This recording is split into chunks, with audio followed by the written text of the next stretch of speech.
Jadi sebetulnya Bapak dan Ibu, gamifikasi itu adalah bagaimana kita bisa menggunakan elemen-elemen yang ada pada game ataupun permainan ataupun tingkat-tingkatan yang ada di dalam game untuk kita bawa sehingga itu bisa mengikat seseorang dalam sebuah aktivitas. Nah, proses gamifikasi itu seperti itu Bapak Ibu. Apakah gamifikasi itu hanya terjadi di dalam dunia pendidikan? Tidak ya Bapak Ibu jawabannya. Kenapa? Karena ketika Bapak Ibu ya mengikuti misalnya ya ketika Bapak Ibu di bank begitu ada hadiah-hadiah. Nah, itu sebetulnya juga bagian dari gamifikasi. Ketika Ibu dan Bapak belanja ya di supermarket atau di mana diberikan tingkat pelanggan, kesetiaan pelanggan ya begitu. Itu juga sebetulnya adalah elemen-elemen dari gamifikasi itu Bapak Ibu. Nah, itulah yang kenapa anak-anak ketika bermain game itu mendapatkan rasa yang namanya candu atau engage ya, terengage nah begitu. Sehingga anak-anak itu senang kemudian ya tidak mau lepas dari kegiatan tersebut. Nah, ada istilahnya mungkin ya Bapak Ibu kalau sering mendengar itu anak-anak canduan game. Tapi pertanyaannya, apakah ada anak-anak yang kecanduan belajar? Nah, mungkin ini perlu menjadi motivasi kita supaya kita itu juga mempelajari ya, supaya pembelajaran interaktif kita itu bisa menggunakan elemen-elemen yang ada di dalam gamifikasi Bapak Ibu. Baik, nah yang berikutnya Bapak Ibu, sekarang gamifikasi di dalam proses pembelajaran. Nah, kalau kita bicara tentang gamifikasi di dalam pembelajaran Bapak Ibu, maka kita akan menerapkan strategi permainan ya menggunakan sistem level, kemudian ada tantangan, ada score point, ada progress bar, ada leaderboard. Nah, ini semua adalah elemen-elemen yang ada pada game Bapak Ibu yang akan kita bawa ke dalam kegiatan pembelajaran kita.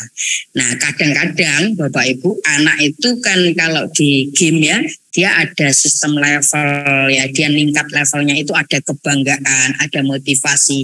Kemudian dia menjadi semangat karena ada tantangan, ada skor yang dia bisa raih, ada progress bar yang menggambarkan kemajuan belajarnya.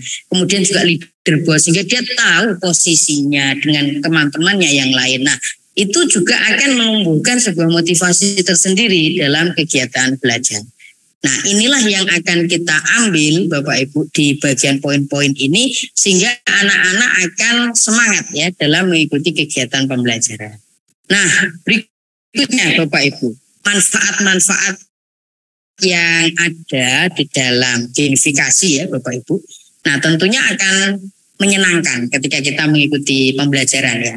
Kenapa? Karena Bapak Ibu melihat ya ketika anak-anak bermain game itu kan ketika kalah nggak pernah dimarahi ya, malah dimotivasi. Nah, kadang-kadang itu terbalik dengan apa yang kita lakukan sebagai guru.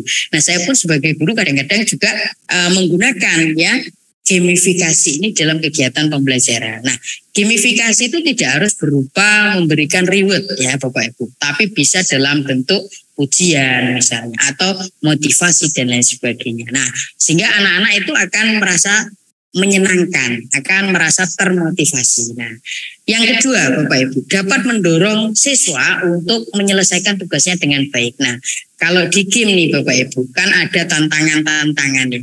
Jadi di level ini mereka tantangannya apa. Nah, sehingga mereka akan terdorong untuk selalu menyelesaikan tugasnya itu dengan baik. Lalu membuat siswa menjadi fokus pada materi yang diajarkan. Nah, tentu ya Bapak Ibu dengan adanya gamifikasi mereka akan lebih fokus, lebih konsentrasi. Kenapa? Karena apa yang disajikan itu membuat mereka merasa tertantang. Kemudian ada reward, ada bintang yang bisa dibagikan kepada anak didik sehingga mereka mencapai target ataupun mencapai level tertentu dalam sebuah proses pembelajaran. Nah, yang berikutnya memberikan kesempatan kepada siswa untuk berkompetisi. Kompetisi ini bisa dengan dirinya sendiri ya Bapak Ibu. Nah, dia melawan waktu misalnya, atau dia harus melakukan sebuah eksplorasi, atau dia harus melakukan sebuah presentasi dan sebagainya. Nah, itu adalah jenis-jenis kesempatan untuk mereka berkompetisi. Nah, kompetisi ini menjadikan mereka itu tahu kira-kira saya sudah dengan teman saya ini lebih bagus yang mana ya, lebih meningkat level yang mana ya. Nah, itu kadang-kadang juga kita perlukan Bapak Ibu di dalam kegiatan pembelajaran. Nah, sebetulnya ada 7 nih Bapak Ibu elemen yang ada di dalam gamifikasi itu. Apa saja? Nah, ini saya akan gunakan highlighter ya, fitur yang ada di kelas poin. Ini ada lencana, di kelas poin juga ada ya Bapak Ibu.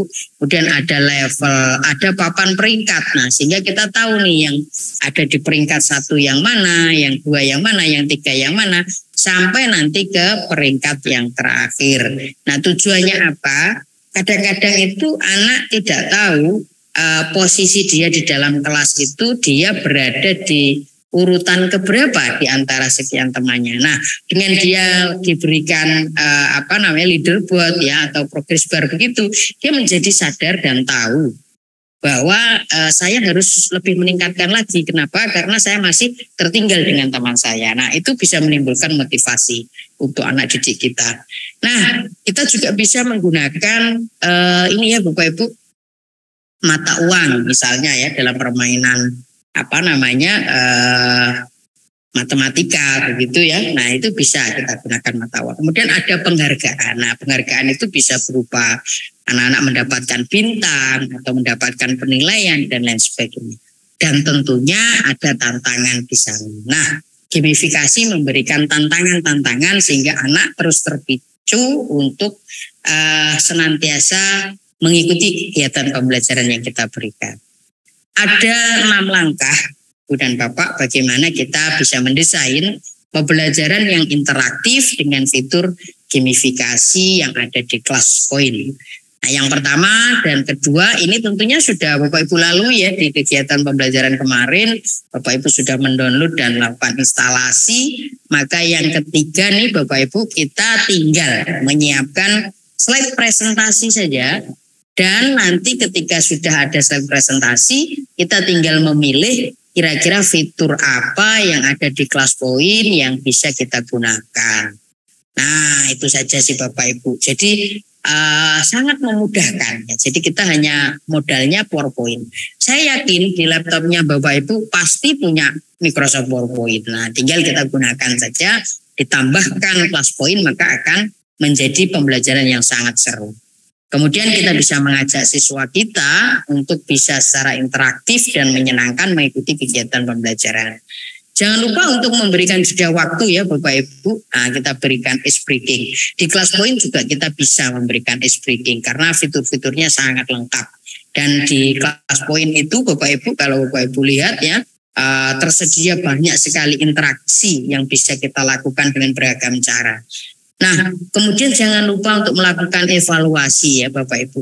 Apalagi di kurikulum Merdeka, bahwa evaluasi itu kan terjadi sepanjang waktu ya Bapak Ibu. Jadi tidak hanya ditentukan di tengah semester misalnya atau di akhir semester, tetapi berkelanjutan. Nah, itulah yang bisa membuat kita tahu perkembangan anak dari tahap ke tahap. Nah, makanya di kelas poin itu tersedia fitur yang bisa kita lakukan. Apakah itu dalam bentuk kuis ya yang digunakan untuk evaluasi ataupun dalam bentuk pertanyaan-pertanyaan pemantik sehingga nanti anak didik bisa melakukan refleksi dan kita sebagai guru juga tahu apakah yang kita sampaikan itu sudah dipahami dengan baik oleh anak didik.